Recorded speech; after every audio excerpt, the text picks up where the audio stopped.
What's good, people? It's your boy, ItsJusBrandon. I just realized I did not get the info up from the whole point of this. I'm starting this podcast off so unprofessional. I've been trying to get my stuff together for this podcast, and I ended up getting distracted upon distracted, and it's literally all my bad. So, I'll tell you what I was just doing. So, I'm doing this YouTube page for the podcast because I can't fit all of my videos on the on the Podomatic website because I'm not gonna pay another £45 for some more space. So I'm gonna do YouTube. Now I'm doing YouTube and YouTube's going absolutely fine, but it's saying you need cover art. So I said, okay, let me get an old picture. So I get an old picture, it's too small. I said, okay, well let me find another picture. That one's too small too. I said, all right, cool, let me edit the picture. Well, it's still too small. So I make the picture as big as I possibly can, right? And it then shows me what the picture's gonna look like on YouTube. You can't even see it all unless you have a computer. If it's on the phone or on a laptop, it looks stupid. And I'm like, why did you want me to make it so blasted big just to show an insurmountable amount of the actual logo? It don't make no sense. So yeah, that's pretty much starting off my podcast. And I won't lie to you, I'm feeling alright. Had a very interesting conversation earlier, and it was about the whole dating process. Now, if you guys are out there, and if you're into dating, you know, when you're on a date, it's that trial period where you're trying to see, is this person a psychopath? Will they cut off my skin and wear it as a face? Can I sleep next to them? These are the things you try to scope out during the dating process. And if you don't, you haven't seen enough O.J. Simpson videos.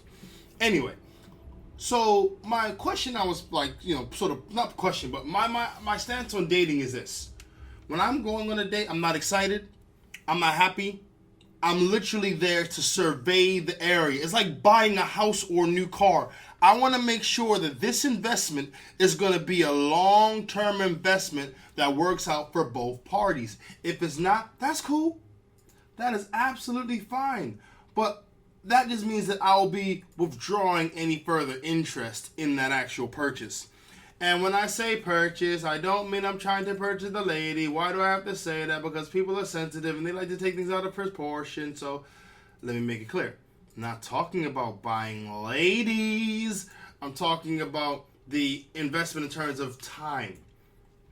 Time is precious. Time is amazing. Time is something that you really can lose if you mess with the wrong individual, male and or female. So when I'm on a date, I'm just trying to see, okay, how do they eat? Okay, does it bother me? Yes, maybe I shouldn't pursue a future with this person. Or does it bother me? Yes, but I won't lie to you, she's pretty fine. I can deal. It's sort of like you're weighing these things up. Brandon, that's so shallow. Check this out. Anyone who dare says what I'm saying in regards to dating is shallow, if you haven't been rejected at least 7 times in your life, not only are you ignorant to what I'm saying, you're unqualified to comment upon it. Oh, I'm talking about the ladies. So dating is like one of those things that you really gotta feel your way through. If not, you can find yourself knee deep into a relationship and the person's nuts and you've already invested time and you can't get out because, they talked about cutting off skin and wearing faces before and they have a shotgun for some reason and, it gets freaking weird. Oh, I don't know what person you talk to. I love when people do tend to say oh, I don't know what person you talking to. The girls you talking to must be crazy. Maybe they are. The type of ones I'm talking to are the ones with vaginas. Maybe those are the ones that are crazy. I'll hold my hand up and I'll say maybe those are the crazy ones. But also, you can have a great time on the first date. Don't let it come off as I'm being grumpy, groany, doom and gloomy. Nah, you can genuinely have a great time on a date. And that's awesome. However, your relationship is only as good as your next great date. Meaning, if the next one ain't great, then the first one was a fluke. Or the first 3 were great, then the next one was 4th one was bad, then it's sort of still a fluke because club culture and dating culture, and we all want to put off image. We don't give a crap about what's on the inside. You could have the most horrible inside whatsoever, but if you have a really, really, really great exterior, people will overlook, at least in the, courtship phase, So the dating process for me is like, I want to find out, is their interior horribly ugly? Because if so, then I can just bounce early and not waste mine and her time, Let's see, worst date I've ever been on. Worst date, I was on this date one time, and the girl was 45 minutes late. That was how the date started. It's how it started.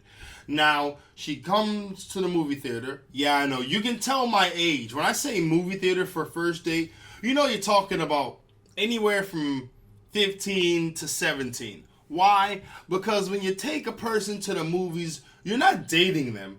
You just want them to shut up and be near you while you eat popcorn and enjoy this display of entertainment.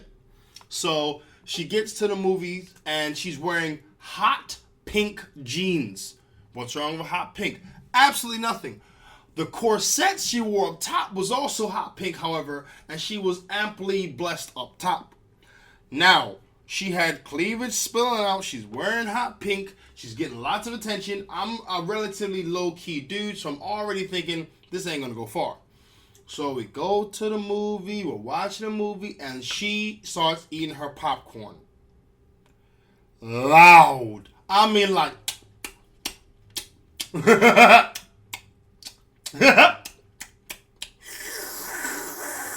And that's her drinking a soda. And I'm sitting thinking...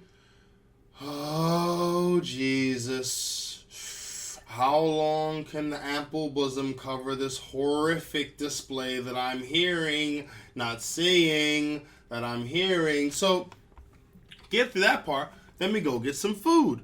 Go to McDonald's. She ain't got no money. And I'm like, you know what? That's cool. I can pay. That's no biggie. I asked her what she want. She say she don't know. I said, all right, cool. Well, I'm going to get this. So I go to order my food. She's like, what are you doing? I'm like, ordering my food. She's like, but I don't know what I'm going to get yet. I'm like, okay, so what do you want? She's like, I don't know. I'm at the point where I'm like, okay, you don't know what you want to get. Cool. I know what I want to get. Plus, I got the money. I am in ultimate control of the situation here. You don't have any edgeways to sort of to pout. I have the money. I have the... if she had the money... but didn't know what she wanted, that's cool. Because then she has the option to wait while she, decides. But I've got the money. And I'm hungry. I'm one of those dudes who... I'm a very simple guy when it comes to food. If it's like, I'm hungry, I'm going to have a sandwich. That's it. There's no, I'm going to have a sandwich, but there's also pizza. Or I can have pasta. Ooh, what about a steak? Oh, I haven't had any fried... No. Food, eat, done. I'm hungry, eat food, I'm finished. Within about 10 minutes, that's what I'm aiming for. I am hungry, go get food. Buy food, eat food. Hunger gone. So, then she was like, I don't know what I'm going to get. So, I'm waiting for her to find out what she's going to... Remember, we're not at the Château Grisson. We're not at the 5-star restaurant in Central. We're in Mickey frickin' D's. It ain't that serious. It ain't that serious. You do not need to mull over your food selection like it's life decisions, unless you got a peanut allergy or something like that. Then that's different. That's different. But if you ain't got one of those things, you shouldn't be taking forever to decide what you want to eat. So she finally decides what she wants to eat. We buy the food. We sit down, and she starts eating. Loud. And then trying to talk to me while eating. Which then goes into the realm of, are you cringing while hearing this? I hope you are. Because if you're cringing while hearing this, know that I was sitting face to face in the belly of the beast. Ah. Right. She's spitting food everywhere, trying to talk to me, trying to laugh, asking me what's wrong. And I'm just like, oh, God, have mercy on me. And that was the date, one of my worst dates ever. I say one of, and not my worst, because I've actually had dates worse than that. But, if I had the mind I had now, the moment she showed up late with cleavage on the show, I would have said, you know what, this ain't going to work. Why not? Well, I won't lie. If I didn't know you and you showing off cleavage, then that looks good. But if I'm trying to invest my time in the package that you're trying to bring, and you're showing off all this up top, and we're not even any type of commitment level yet, it's only gonna get worse. Worse. A lot of the time it comes off that like guys are committophobes. It's not that guys are committophobes. My honest to God opinion is that guys are terrified of commitment because the moment a guy commits to a relationship, the female then has this, I don't know who or when this rule came to pass, but there's automatically the cart to start laxing in effort on the female's part. I'm only speaking from personal experience and the experience of fellas that I've seen go through it. So before you guys get all up on your high horse, let me just say, I'm only going off factual events. Right. So when you get into that whole realm of guy give effort, girl give effort, guy give effort, girl give effort, this is often known as the honeymoon phase. Which is freaking awesome because you're seeing how she's doing. She's seeing how you doing. You want to see her. She want to see you. You buy each other cake. I like this cake. What kind of cake is it? It's vanilla cake. I love vanilla cake. I love vanilla cake too. It's balling. Then what happens? You get together. Girl, you know what? I think that you're amazing. I think that you're beautiful. I think that you're amazing. I think that you're beautiful too. All right, cool. Well, can we date, Bert? Can we date? Can you be my girl? Can you be my one and only to keep me from being lonely? Can you be the one that I can be homely with? And she's like, yes, I will. Thank you. I'm so glad. And then it's, so where are we going to go now? And it's like, wherever you want, baby. No, but I'm asking you, where do you want to go? The script is flipped now. And it's like, wait, what happened to the friendly laughies? Oh, no. That's over. We're going out now. You need to take some responsibility in your life. You need to be a real man. Do you know a real man would do? That's the guys just like, wait, whoa. I did not sign up for this investment. What have I done? And I'll tell you what you've done. You, my friend, have lost the effort in the relationship. And when I say lost, it's not 50-50. Like, if it was a thing where the girl would stop giving effort. And let me explain when I say girls stop giving effort. Ladies, the society has groomed you to be receivers. And when I say receivers, like, you receive compliments from men, you receive courtship from men, you receive attention from men, you receive a guy's number, you then give permission, and once you give permission, yay or nay, you then receive the following actions that keep going. If I wanted to go to a biological level, you receive penis and vagina. I'm saying, like, you're receivers by nature. So in the honeymoon period, you're giving effort because you're trying to secure your place. Like, okay, I want to make sure when I'm receiving from this guy, I'll set up a pretty good foundation so I can keep receiving for a long time. But this is where the folly is, because not all of you, a lot of you ladies, I won't lie to you, have a really bad rep because of the actions of a few. I'll be real with you. For example, okay, bear with me on this, okay? So, you are having a bad day, right? So, you're talking to your man, and your man's like, hey, what's going on, baby? You may not want to tell him what your bad day is, so you may not, right? Cool. But then you don't shake off the bad mood because you're still feeling it, and you're entitled to feel, a way because you're a lady. And you are used to receiving, so you want to receive support from your man. But the support that you want and the support you want to receive are often very, very contrasting. I want to apologize for all you guys who are expecting to hear something cool and funny. You just hear me go on and on about relationships. I just want to apologize for now. But I'm feeling this. I'm going to keep going, right? So, as opposed to saying your problem and getting it out there and done and dusted, you want to hold on to it because you don't want to talk about it, because to talk about it then leaves you vulnerable. It leaves you vulnerable. And what I've learned, I talk about problems to get them off my chest, whereas lots of ladies who I've experienced talking to about their problems, they talk about their problems for an instant solution. If there's not an instant solution, they're not going to talk about their problem, which for me is immature. But girls mature faster than men, right? Sexist. But yeah. So I know I'm all over the place here, but try to follow me as best you can. So the guy now is in a situation where he's like, okay, so she's in a mood. She don't want to talk about what's going on, but the conversation's dying. What am I supposed to do? Now, if he calls her on it, he's not caring, he's insensitive and all this crap, and he looks like the bad guy. But then, if he lets it slide, he's then enabling her. So next time she has a problem and she don't want to talk about it, hey, last time I was quiet, he ain't saying nothing, so maybe I could do it again. Now, people, let's be adults here. You don't overcome a problem by not talking about it. You overcome a problem by talking about it. And this is where some of you ladies fail, because you'll have an issue. You won't talk about the issue to your partner, your boyfriend, your husband, whatever. And then you keep doing this over and over and over again. And then you become this person. Ring, ring, ring, ring, ring, ring. Guy looks on the phone. Who is it? My girl. Oh, God, here we go again. You're that person now. Because the guy doesn't know if you're going to be in a good mood, a bad mood, or whatever. He doesn't have no idea. But he knows he's got to answer the phone. Because, he's, it's the lady. You're the partner. Now, if you were to reverse the roles, not only would it not fly, the relationship would be on its way to damnation. Why? Because no girl should ever, stand up for that. No girl should ever stand for a guy being moody for no reason. No girl should ever have to put up with a guy. If he got a problem, he should deal with it like a real man. All these things come out. Now, I know I'll sound really, really, really, really, really pro-guy right now, but I'll flip the script. Ladies, I'll look out for you for a second. Check this out. Here's where it gets tricky.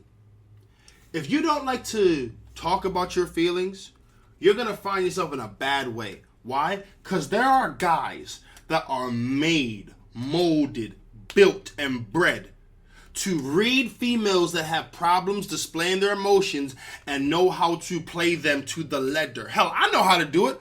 I'll tell you how to do it. First off, don't ever criticize them about nothing. Just talk to them, compliment them, but don't take no crap. That then shows you're authoritative, but you're not putting them in a situation where they have to face themselves in a mirror. Because people who don't want to face their emotions often have problems with humility, often can't admit when they're wrong, and those people are easy to play.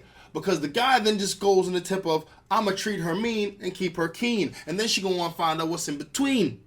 I know I made that rhyme. I know. So then he has you in that box. So he knows he's not going to be able to get nothing from you for about a good 4.5 to 6 months. So he's going to talk to you every now and then, make sure you're cool. Talk to you every now and then, make sure you're cool. Whenever you got a problem, agree with you. And then you're slowly going to start to get close to him, to confide in him, to be cool with him. And then you're going to start to be fond of him. And when you want him, he's not going to be there when you need him, but he'll be there some of the time. Right? So, hold on one sec. Apologies, had a phone call to take.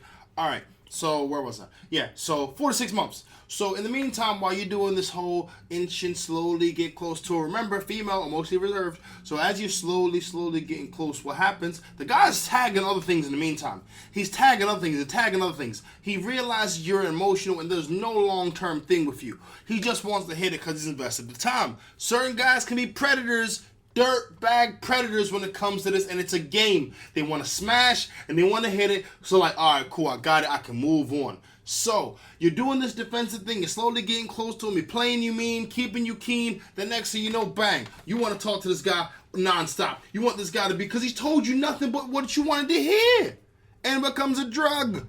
And then you want him around, and maybe he's got a big piece, so when you guys have sex, he knocks out the park. Or maybe, being a female, you thought, I'm going to hold it down because I'm a girl. I can get a piece whenever I want to. I don't really need to. So the guy, he may not be swinging, with a super duper large baseball bat, but he's got something enough to hit it out, to hit it to second base, right? So he knocks it out. And then you're like, okay, so where are we going to go from here? He's like, what do you mean? The girl's like, well, we talked and we built up a relationship and, now I want to take it to the next level. Like, what next level? We just had sex. And now you're played. Because you took so much time being emotionally scared.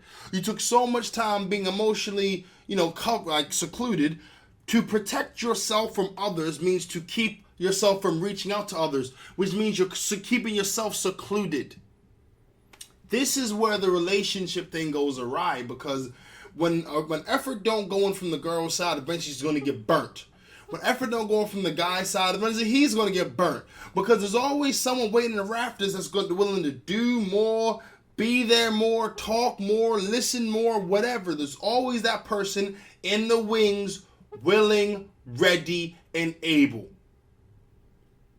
The complacency in females doesn't help. And when guys get complacent, they can be horrible. You know, they start talking to the girl like she ain't shit. They start calling her less. They answer the phone less. And yeah, it's bad for the female too. This is why I'm saying when it comes to the dating process, you got to screen out those possible douchebags from very, very, very early. Or else you're going to find yourself 6 months in a relationship that you can't get out of. Because you've invested too much emotion, seniority's there, the time has been gone, and you're just like, damn, I'm not happy here, but where else do I go? That was 21 minutes of some depressing stuff, so let's go on to something a little more lighthearted. Check this out. This woman, Carolyn Grudger, I normally don't drop names, but you'll see why. Carolyn Grudger, an armed resource officer that stopped a massacre from taking place at a school by drawing her firearm and detaining the shooter before he could initiate an attack. We never heard about this hero saving lives because saving lives isn't as controversial as taking them. Thus, the story isn't as profitable for the media it's not profitable for the media and politicians to exploit. Believe it or not, good people with guns save lives at a faster rate than bad people with guns take lives. I said this before, I will say this again. No way is it the guns that are the problem in America. It is the lack of responsible distribution of the guns that lead to the problems. If you need a license to drive a car, if you need a license to, fly a plane, if you need a license for any of those things that endanger other people's lives, why don't you need a license for guns? I don't mean a license in, hey, this is my name, this is my address. A competency test. A test that shows if you're able to actually assemble, disassemble, aim, using the correct... When I took a driving test, they were asking me, what do I need to do in case of a burn? If I come up with a victim of a burn. Driving test, people. What do you need to do with a burnt victim that has a wound? What do you need to do? That ain't got nothing to do with a stick shift, but it's in there anyway. The same way how people I am not afraid of guns. I'm afraid of stupid people with guns. They terrify me. If I saw an idiot walking down the street with a big gun, I would be terrified. However, if I saw an idiot with a knife, I'd still be terrified, just not as much. Why? Because he has to get closer to do something to me. It's not about the weapon. It's about the competency of the people with the weapon. And don't get it twisted. If America didn't have guns, knife crime would be throughout the roof. And if the UK had guns, knife crime would be down and gun crime would be through the roof. There is no in-between. Until people make more of an effort to make sure that there's more competency with knives, guns, slingshots, whatever, there will be more and more and more sad stories. Next up. Selfie queens, beware. You'll get wrinkles. Oh my god. Regular exposure to the skin of... Alright, I messed that up. Oh my god. Regular exposure to the skin from phone radiation speeds up aging. Oh my god. Claims experts. Okay. So, taking too many selfies can cause wrinkles. Experts have claimed. I really wish they need to start identifying who these experts are. What are they expert in? You can be an expert in... radiology, that would be useful. But if you're an expert in, I don't know, toe therapy or expert in, freaking garbage maintenance, like those are experts too, but they're not defining what experts, I'm an expert in brandonology, but that don't mean I'm qualified to talk about skin. So they're using Kim Kardashian, right, as one of the main players for this, like the whole skin thing. Check this out. Now, if I am a guy, if I'm taking pictures of myself and that's all I'm doing, there's no damn way it's going to wrinkle my skin. But if I'm a reality star who made her way there by sucking a penis of this not unknown, but a relatively unpopular R&B star, and I'm putting myself on Facebook, and I'm putting myself on Snapchat, I'm putting myself on Instagram, I'm posing naked all the time, I'm having kids to make my rapper boyfriend happy, I'm gonna look old really quick. Because I'm doing too damn much. It ain't got nothing to do with the phones. Don't get it twisted. I do believe that too much exposure to radiation is bad for you, and that's why, like, when people do those dumbass those dumbass Snapchat filters, a part of me wants them to get face cancer, because it's like, I see these pictures, and these girls, and I gotta say, it's mostly girls. I know it's some guys too, but I don't have any guys on my Snapchat that has it. But they do that stupid filter with the flowers on top of their head, and the light eyes, and the light on the complexion, and I just think, why? What's wrong with your face? Oh, I'm just having fun. No, don't stunt. The moment you did that, you thought, I look good like this. I look really, really good. What about your normal face? You know, I really wish skin could talk sometimes. You know? Just be like, why do you keep covering me up with makeup? You know, this stuff burns. I'm skin. I need to breathe. Why you keep covering me with foundation? You know your skin ain't that damn dark. You know your cheeks ain't that damn red. Why you covering me up? You ain't gonna be like that blonde chick with the high cheekbones. You ain't gonna be like that blonde chick that got the blue eyes. You ain't gonna be like her. Stop covering me up. What's wrong with you? What's wrong with you? I wish skin could talk, because I think the things you hear would be mighty, mighty interesting. Next up, vigilante whose daughter was killed by heroin is arrested with a cache of weapons as he heads to New York to rescue a 16-year-old girl. All right. Now, being real, death is never funny. Okay? It's not. This guy, he became a vigilante because his daughter died from heroin. My heart bleeds for him, but not because of his daughter, but because he hasn't accepted the fact that that wasn't his bad. Like, if someone kills himself because of recreational drug use, that is not your bad. Unless, you were giving it to them. But even if you were giving it, unless you forcibly made them take it, that is not your bad. We've got to get out of this mind frame that no one is accountable. Everyone is accountable for their own actions. Whether you're a suicide bomber or a kid who's had a bad day, the moment you start to take lives, you are accountable. Hell, before, you're accountable right now. As you're listening to this, you're accountable. And this dude, this father, this vigilante needs to accept the fact that his daughter made a bad decision. If I did something right now, it ain't no one's fault but mine. I'm the dickhead. I screwed up. I wear that L on my chest. Cool. But this dude is now going, okay, so he runs a gun range, right? And he was arrested outside of a hotel as he headed to Brooklyn to extract a teenage girl from a hotel where her friend had reportedly died of an overdose. Wait a minute, they're not even saying this guy did anything wrong. Wait a minute. Sorry, let me go back a little bit. Vigilante, whose model daughter was killed by heroin. Okay. When they say model, do they mean model as in pictures or model as in like model student or model daughter? Hell, whether you're a model with clothes or a model student, model daughter, like that image of model best of person, the moment you start taking heroin, you're not a model of anything. You're a model of a heroin addict or a model of a heroin user.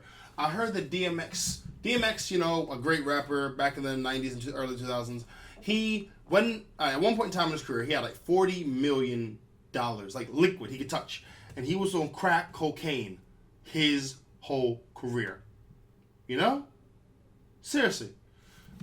It's not about the drug, it's about the person. Accountability. Anyway. Let's see. The guy describes himself as an addict for his late daughter who works as a professional model for 3 agencies. Okay, so he's a model. Now, I'll personally address the confusion of why we proudly display your shoot your local heroin dealers. Wow. Yeah, I'm not going to say shooting the drug dealers is the best thing. However, I do understand where this dude's coming from. He's hurt. His daughter's gone. However, she made that decision, bro. You need to let go. You need to let go. She made a dumbass decision. And this is why I think it really, really, really is important to pay attention to what the hell you're doing in life. Because you, whoever you are right now listening to this, your life has purpose. Your life has worth. And you are an awesome individual. Only problem is 95% of the freaking world is too busy telling themselves they suck. But if you were to take, you who listen to this now, if you were to take yourself out of the world equation, your family would cry. Your mama would be upset. Your aunts and uncles will miss you. People will be hurting forever. Because that pain don't go away. You know? So take a note from this model's example. Don't take no damn drugs. And don't do anything that's so risky, so stupid, that your family will cry at your passing. Do I want to end like that? I don't know. I want to end on something a little lighthearted. Okay, so I was going outside Tesco the other day, right? And my wallet dropped out of my pocket. I was hungry and I wasn't paying attention, so I kept walking.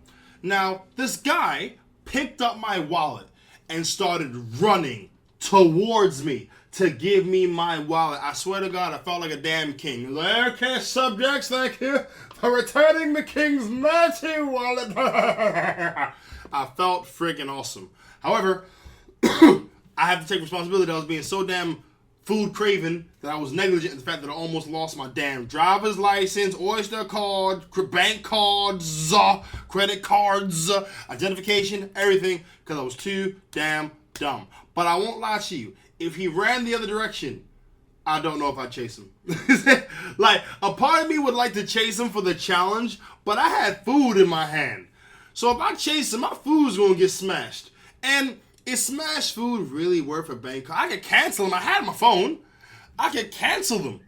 Speaking of phones, they got this thing going on, right? It's called, like, you know, contactless. So you swipe your card and it goes boop, and it, you know, things. The phones have an app where they can model your card. You can do a contactless of your card. Contactless scares me because I know that the purchase has to already be put inside of the scanner or whatever before you can contact the thing. But remember signatures? You actually had to put the effort into signing your name, and so forgery was really freaking hard. You had to have people that worked for years and years on forging signatures. Then chip and pin came, so it was like all that skill went out the window. As long as I get this person's pin code, bang, I'm balling. And now it's contactless. What's gonna be next? I say what's next. We know what's gonna be next. It's gonna be the chip in your skin. Forget chip and pin. We got chip and skin. Just swipe your finger across whenever you want to buy something. Hey, it's the new way. Do you want to be the new losers on the street? And they'll do the same thing to Oyster cards. So Oyster cards started out, right, where the normal bus price was about what?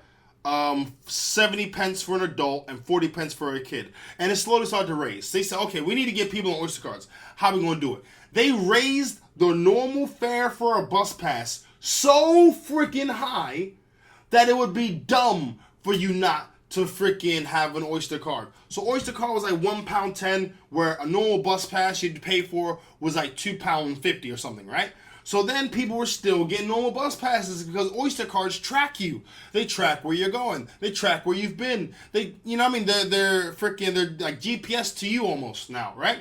So, by the way, I know that may sound paranoid, but it's not. I'll explain why.